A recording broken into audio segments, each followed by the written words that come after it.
Cuando nosotros iniciamos la trilogía del miedo, nosotros no sabemos que estamos iniciando una trilogía. Empezamos hablando desde el infierno de algo que queríamos hablar y que queríamos hacer.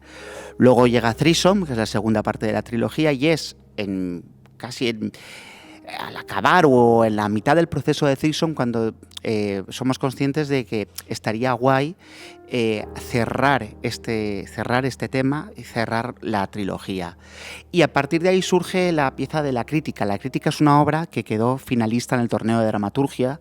Es una pieza de 25 minutos donde hablaba del encuentro de un hombre y una mujer, donde se hablaba del tema del abuso del poder, el poder político como tal. Y entonces hablamos Rafa y yo de qué tal sería darle una vuelta a esta pieza que es La Crítica y que fuese el cierre de esta trilogía, porque considerábamos que era guay. Y entonces a partir de ahí, hablando con Rafa, sí que decidimos, ostras, eran dos personajes, y entonces lo primero que decidimos es vale, pero hay que dar una vuelta más y creemos que era muy chulo que ella fuera transexual, el personaje protagonista. Y luego lo reescribimos antes de iniciar nada y aún seguimos viendo que falta algo.